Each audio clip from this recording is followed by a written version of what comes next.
son père lui a donné un nom nouveau. Deux choses à retenir. La première des choses, c'est que Jésus-Christ a un nom nouveau. Et deuxièmement, ce nom nouveau-là était un nom que son Dieu lui a donné. C'est un nom que son Dieu lui a donné. Très capital cet élément. Très capital alors. Ce nom-là, il dit que c'est le nom nouveau de son Dieu. Ça veut dire son Dieu avait ce nom. Ce nom-là n'était pas pour son Dieu. C'est son Dieu qui avait ce nom et il lui a donné. C'est comme quelqu'un qui veut avoir un enfant. Il dit, mon enfant s'appellera à l'exemple Gabriel Shaddai. C'est un exemple. C'est pas parce que je garde le nom de Gabriel Shaddai que ce nom m'appartient. Je le garde, je le donnerai à mon fils. C'est pourquoi il dit le nom nouveau de son Dieu. C'est pas que son Dieu a pris le nom qui lui appartenait, il lui a donné.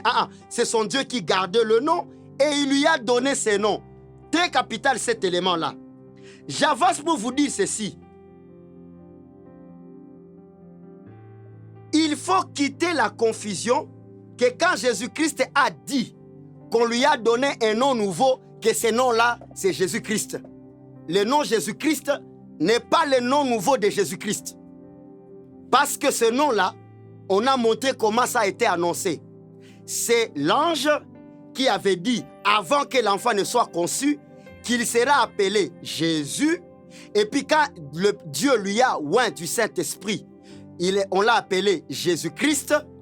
Étant né à Nazareth, on l'a appelé Jésus-Christ de Nazareth. Une question maintenant revient. Quel est le nouveau nom que son père lui a donné? Ce nom-là qui est la force de tout croyant de Béret. Ce nom-là que tu dois utiliser tous les jours. Ce nom par lequel tu dois être baptisé aussi. Je vais arriver à ce point pour ôter certaines confusions par rapport à ces choses. Rappelez-vous que quand Jésus-Christ a déclaré un nom nouveau, ça veut dire qu'il y a un autre nom qui a été déclaré ancien. Il y a un ancien et un nouveau. La parole déclare, déclarant une alliance nouvelle, ça veut dire l'autre a été déclaré ancienne. Donc Jésus a deux noms. Il a un ancien nom et il a un nouveau nom. L'ancien nom de Jésus, c'est Jésus-Christ de Nazareth. Maintenant, le nouveau nom, c'est qui? C'est là où nous sommes par la gloire de Dieu. Ceux qui sont en train de me suivre ici peuvent acclamer le Seigneur parce que nous entrons maintenant dans la profondeur de ce que la Bible voulait dire. Quand est-ce que Jésus a reçu l'ancien nom? C'est avant sa naissance, le nom était déjà là. Quand est-ce qu'il a reçu son nouveau nom? Le nom que je suis venu t'annoncer. Il l'a reçu, c'est après sa mort. Philippiens chapitre 2, verset 8. La parole de Dieu déclare ceci. Philippiens chapitre 2, verset 8. Il s'est humilié lui-même, se rendant obéissant jusqu'à la mort, même jusqu'à la mort de la croix. C'est pourquoi aussi Dieu l'a souverainement élevé. Comme il s'est humilié jusqu'à la mort de la croix, j'aime cette précision. Il ne s'est pas humilié seulement jusqu'à la mort, mais jusqu'à la mort de la croix. Pourquoi on précise jusqu'à la mort de la croix? Parce que c'était une honte, c'était une malédiction de connaître la mort par la croix. C'est pourquoi la parole déclare « Maudit est toute personne qui est pendue au bois ». Ça veut dire il a connu une mort même qui lui a mené dans la malédiction. Vous comprenez cette grandeur de cet amour-là? La Bible dit « C'est pourquoi aussi Dieu l'a souverainement élevé ». Il ne s'est pas élevé lui-même. C'est Dieu qui lui a élevé. Il faut suivre la cadence de la parole. C'est pourquoi Dieu l'a souverainement élevé et lui a donné le nom qui est au-dessus de tous les noms. Première confusion à éviter. Ce n'est pas l'ancien nom qui est au-dessus de tous les noms. C'est le nouveau nom, selon cette écriture. C'est pourquoi aussi Dieu l'a souverainement élevé et lui a donné le nom qui est au-dessus de tout nom. Afin qu'au nom de Jésus, vous comprenez, c'est à ce nom-là qu'on va lui donner, que tout genou fléchisse dans les cieux, sur la terre et sous la terre, et que toute langue confesse que Jésus-Christ est Seigneur, à la gloire de Dieu le Père. Le nom au-dessus de tout nom, ce n'est pas l'ancien nom. Si c'était permis, j'allais dire à tous qui sont à côté de moi de crier le premier nom. Et ils allaient dire, le premier nom c'est Jésus-Christ de Nazareth. Est-ce que c'est ce nom-là qui est au-dessus de tout le nom? La réponse, c'est non. Hapana, mukiswahili, kwa wale wa Swahili. Ni jina yenye baba yake atamupatia baada ya kukufa. Ndio itakuwa yulu ya majina zote. Ça veut dire, l'ancien nom n'est pas au-dessus de tous les noms. Pourquoi? Parce que tout Josué est Jésus et toute personne qui est remplie du Saint-Esprit comme Jésus est Christ. Tel que je suis ici, je suis un Christ. C'est pourquoi Paul va dire, faites attention parce qu'il y a plusieurs faux Christ qui sont dans le monde. S'il y a plusieurs faux Christ, et donc il y a aussi plusieurs vrais Christ. Les plusieurs faux Christ sont ceux qui ont reçu l'esprit du diable. Mais les plusieurs vrais Christ, c'est nous qui avons le Saint-Esprit. Parce que Christ veut dire seulement « ouais ». Donc moi je m'appelle Benjamin Badesire Christ. Siyafanya kosa parce que niko na Roho Mtakatifu ndani yangu. C'est pourquoi tout Josué dans ton église qui est rempli du Saint-Esprit, lui c'est un Jésus-Christ aussi. Parce que son nom Josué veut dire Jésus. Quel est maintenant le nom qui est au-dessus de tous les noms? Que seul devant ce nom-là, tout genou doit fléchir. C'est là la question de notre enseignement d'aujourd'hui. Selon d'abord ces versets de Philippiens chapitre 2 verset 9, nous remarquons que c'est à cause de la mort que Dieu lui a donné ce nom-là. Une question vient. Quel est ce nom-là? Quel est ce nom? Apocalypse, chapitre 19. Apocalypse, chapitre 19. Nous prenons le verset 13. Vous savez d'abord que Jésus-Christ est mort, afin que par son sang, nous soyons rachetés. La Bible dit dans Apocalypse 19, 13, on parle maintenant de Jésus-Christ glorifié. Il était revêtu d'un vêtement teint de sang. Il portait un habit sur lequel il y avait beaucoup de sang. Pour dire, ici ce n'est pas un agneau à immoler, c'est un agneau immolé. Jésus-Christ est déjà mort. Il était revêtu d'un vêtement teint de sang. Son nom est la parole de Dieu. Le vrai nom, le nouveau nom de Jésus-Christ, c'est la parole de Dieu. Ça va maintenant trouver un sens. Si 2 ou 3 s'assemblent à mon nom, ce n'est pas s'assembler, tunakusanyika kwa jina la Yesu Kristo. Hapana. S'assembler à son nom, c'est s'assembler à ce nom-là que son Père lui a donné. S'assembler à la parole de Dieu.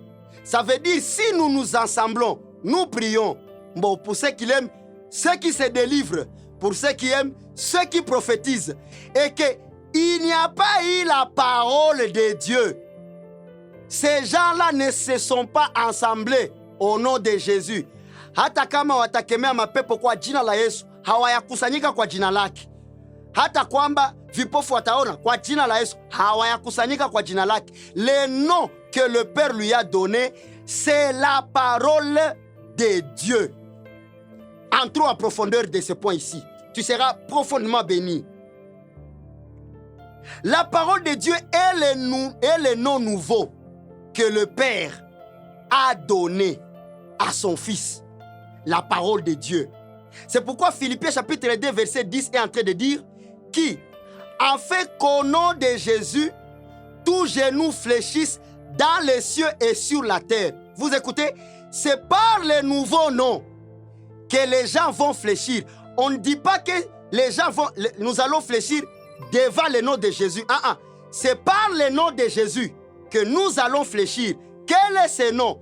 C'est par la parole de Dieu que tout genou doit fléchir au ciel et sur la terre. Je vais essayer un peu de t'éclairer une chose. Si tu arrives au ciel aujourd'hui et que tu demandais qu'on te montre Jésus-Christ, on va te dire qu'on ne le connaît pas. Tu vas me demander pourquoi. C'est parce que d'abord, au ciel, nul n'a besoin du salut. Il est sauveur dans la chair. Tu n'as voulu ni holocauste, ni sacrifice. Tu m'as fait un corps pour accomplir ta volonté. Au ciel, il n'y a pas de salut. Le salut est sur la terre. Le nom que Christ porte au ciel, c'est la parole de Dieu. On ne connaît que la parole de Dieu. C'est cette parole de Dieu, c'est cette parole-là d'abord qui a porté la chair. Sur la terre, on l'a appelé Jésus-Christ. Et après sa mort, il est devenu parole de Dieu. Attention, Jean 1:1. Au commencement était la parole. On ne dit pas au commencement était la parole de Dieu. Faites attention. Au commencement était la parole. C'est après sa mort qu'il est devenu parole de Dieu. Parce que si au commencement il était parole de Dieu, ça ne serait plus un nouveau nom. Mais comme il l'a reçu après la mort, il est devenu parole de Dieu. Au commencement était la parole. Vérifie ta Bible. Au commencement était la parole. Mais après la résurrection, il est devenu parole de Dieu. Et donc, la parole est devenue parole de Dieu. Pour écouter Dieu, il ne faut qu'écouter son Fils qui est la parole de Dieu. Voilà pourquoi Jésus a dit, personne ne peut connaître le Père si ce n'est que moi. Pourquoi? Parce qu'il connaît que ce que son Père lui a dit, c'est ce qu'il est. Et lui, il est venu manifester la volonté de son Père. Et donc, Jésus-Christ est passé de la parole à la parole de Dieu. J'avance pour mettre beaucoup plus de lumière. Une question revient ici. C'est par quoi nous fléchissons? Nous fléchissons, c'est par la parole de Dieu. Faites attention, Église. Chasser les démons, ça ne veut pas dire prendre la sœur ou la fille, unamubana kushingo, unaanza kumunyonga. Toka kwa jina la Yesu. Toka kwa jina la Yesu. Jina yenye mapepo inaogopaka haiko ile Yesu Kristo. Jina yenye mapepo inaogopaka ni parole de Dieu, parce que c'est ça le nom glorifié. C'est pour dire la bonne manière de délivrer quelqu'un. Ce n'est pas de lui mettre toutes les mains des intercesseurs, mais c'est plutôt de lui enseigner la parole de Dieu. La bonne délivrance se passe dans la parole de Dieu. La parole de Dieu ne déclare pas « vous connaîtrez la prière et la prière vous affranchira ». D'autres versions disent « vous connaîtrez la vérité et la vérité vous délivrera ». Ça veut dire la bonne délivrance d'un croyant, c'est lié à sa parole. C'est pourquoi les Écritures disent quand les démons quittent une personne et qu'à un moment ils reviennent, ils trouvent que cette maison-là n'est pas entretenue, ces démons-là reviennent encore plus fort. C'est pourquoi vous voyez beaucoup de gens qu'on délivre, au lieu qu'ils changent, ils deviennent très dangereux. Nous voyons maintenant des vierges qui étaient des païennes, mais qui sont maintenant engrossées dans l'église. Imaginez quelqu'un était une païenne, elle était vierge. Mais devenant chrétienne, elle commence maintenant à chanter à l'église, elle commence même à prophétiser, c'est là qu'elle tombe enceinte. C'est parce qu'elle n'a pas été vraiment délivrée. La bonne délivrance, c'est quand quelqu'un est enseigné. C'est pourquoi la Bible dit na neno la Mungu likae ndani mwenu kwa wingi. Hakuna gisi, tu vas faire 3 jours de prière, tu es en train de lutter contre la masturbation. Là, c'est quelque chose qui se passe aujourd'hui dans la jeunesse chrétienne. Moi, je suis en 3 jours secs pour briser les démons de la masturbation. Au fait, la masturbation n'est pas un démon d'abord. Ce sont des caractères que ton corps a enregistrés lorsque tu étais emporté par les désirs de la chair. Quand tu étais païen, il y a des choses auxquelles tu as exposé ton corps, à l'alcool, aux drogues, même à la prostitution. Et ton corps s'est familiarisé à ces choses. C'est pourquoi quand les jours on va te baptiser, on va te demander, est-ce que tu acceptes d'abandonner tout ce que tu faisais de mal? Et l'homme a le courage de dire, oui, je l'abandonne. Et là, on le baptise. Mais malheureusement, quelques mois après, tangazo inapita kukanisa. Tunayo haya na huzuni ya kutenga mtoto wetu aliyezaliwa yapata miezi mitano, amebeba mimba ama ameanguka. Au fait, les gens ont placé confiance dans l'eau où on l'a plongé. Alors que ce n'est pas cette eau-là qui change la personne. Parce qu'à dire vrai même, l'eau que nous utilisons dans nos douches est plus propre que l'eau du baptême. Vous savez que l'eau du baptême, c'est soit à la piscine ou au lac. Et là, il y a les poissons qui font aussi des grands besoins. Et dans la piscine, il y a même des gens qui ont pissé dedans. Ça veut dire que cette eau-là ne peut pas purifier. Je vais te montrer ici l'eau qui purifie et l'homme ne peut plus rentrer comme il était. Dans quoi on doit baptiser quelqu'un qu'on veut qu'il change? Mais la bonne manière pour ne plus voir cet homme-là, cette sœur-là, revenir dans le mal, il faut le baptiser dans le nouveau nom. Ça veut dire que cette personne-là doit être plongée dans la parole de Dieu. C'est pourquoi nous sommes en train de voir un danger dans nos églises par soif de l'effectif. Kila tu manasema mina amini Yesu Kristo kuwa Bwana na Mwokozi. Jutu anataya ile jina ale wanamuweka mumai. Me wakati ya kumufundisha hakuna. Toi qui es en train de me suivre, tu as déjà beaucoup lutté avec la prostitution. Tu as déjà beaucoup lutté avec l'alcool, l'ivresse. Ulisha piganisha, mais tu finis toujours par tomber dans la même bêtise. Tu vas mourir avec la culpabilité si tu veux combattre ta nature par ta discipline. La bonne manière de changer, c'est par la parole de Dieu.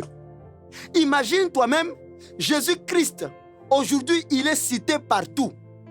Pas à cause de son nom de Jésus, mais à cause de la parole de Dieu. Vous allez voir aujourd'hui dans nos cultes, 3 heures de culte. Il y a des chansons, des musiques, des seben. Il y a tout. Wakati nafika ya neno, tunapokea mgeni kwa neno fupi. Kwa nini neno ni fupi lakini maombi ni marefu? Sababu kuko confusion. Ombeni pasipo kuchoka. Entre pasipo kuchoka na kukaa ndani yako kwa wingi. Qu'est-ce qui est important pour toi? Ce qui te fait fatiguer produit l'énergie en toi. En priant, tu produis l'énergie. Mais en écoutant la parole, tu encaisses l'énergie. Ça veut dire un chrétien puissant n'est pas celui qui prie. Mais un chrétien puissant, c'est celui qui encaisse l'énergie. La Bible est en train de dire, neno la Mungu likae ndani mwenu kwa wingi. Ça veut dire c'est par la parole de Dieu que tu es un chrétien affermi. Passons dans quelques couloirs de cette parole de Dieu et puis je veux finir mon message.